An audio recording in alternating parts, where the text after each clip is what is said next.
இன்னைக்கு நாம மதராசி படத்தோடைய வார்ம் மூமெண்ட்ஸ் அண்ட் என்னுடைய லேர்னிங்ஸ் அண்ட் ரிஃப்ளெக்ஷன்ஸ் பத்தி தான் பார்க்க போறோம். அடுத்து நம்ம ஹீரோடைய என்ட்ரி சிவகார்த்திகேயனா ஒரு பாட்டு மூலியமாவே ஒரு சேட் சாங் லவ் ஃபெயிலே ஸ்டார்ட் பண்றாங்க படத்தை. அந்த பாட்டு இல்லைங்க, சலம்பல சலம்பல beautiful music first of all, and அதுக்கு டான்ஸ் ஸ்டெப்ஸ் பா பா பா பா என்ன ஆடி இருக்காருங்க. அங்க புலம்புறாரு அப்படி புலம்புறாருங்க. அதுக்குதான் உண்மையா காதலிக்காதீங்க பாண்டுது. சாரி உண்மையா காதலிங்க, ஆனா உண்மையா இல்லாதவங்கள காதலிக்காதீங்க, அவ்வளவுதான். லவ் இஸ் வெரி பவர்ஃபுல்லுங்க. இன்னும் அதை திணிச்சுக்கிட்டு இருக்கு வீட்டுக்குள்ள வந்து மீடியா மூலியமா. சோ அந்த வயசானவரை காப்பாத்திட்டு இருக்கப்போ ஹீரோக்கு ஹெல்ப் பண்ண ஹீரோயின் ஒரு சோடா பாட்டிலை எடுத்து தூக்கி அடிப்பாங்க.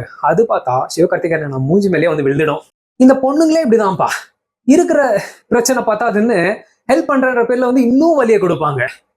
சரி பரவாயில்ல, வலி கொடுக்கறதும் கொடுக்குறாங்க, நமக்கு பிடிச்சவங்க கிட்ட இருந்து வந்தா அந்த வலியும் சுகமே.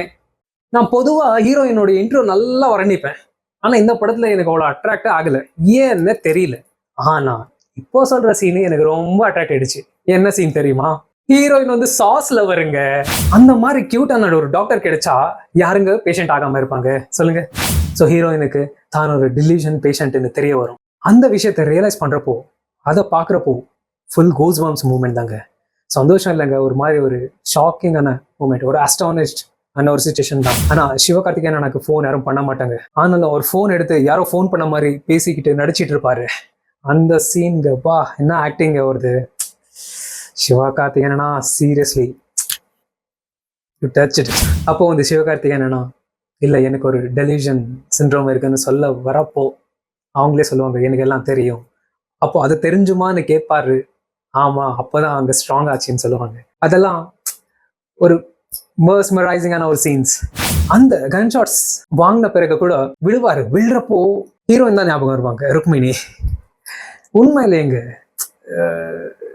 ரொம்ப ஆழமா காதலிச்சா கடைசி நொடிகள்ல யார் ஞாபகம் வருவாங்கன்னா தன் மனசுக்கு ரொம்ப பிடிச்சவங்க தான் ஞாபகம் வருவாங்க. நம்ப மாட்டீங்கன்னா காதலித்து பார் உணர்வாய் நீயும், மயங்கி விடுவாரு அப்பதான் தங்கப்பூவே சாங்கு. பியூட்டிஃபுல். ஒருத்தர் குழந்தைய வச்சுட்டு இருப்பாங்க, அதை வாங்கணும்னுட்டு அவர் கேட்பாரு, ஆனா அவங்க கொடுக்க மாட்டாங்க, அப்படியே கொண்டு போயிடுவாங்க. அது கொஞ்சம் அவருக்கு அப்செட் ஆகும்.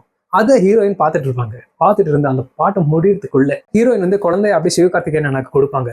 அதை அவர் வாங்குறப்போ அவர் கொடுக்குற எக்ஸ்பிரஷன் இருக்கு எப்பா, அந்த சீனு பாக்குறப்போ ஹஸ்பண்ட் அண்ட் ஒய்ஃப் மாதிரி ஒரு ஃபீல் ஆகுற நம்மளுக்கு. அந்த செயல் அங்கங்க பெண்மை இருக்கு.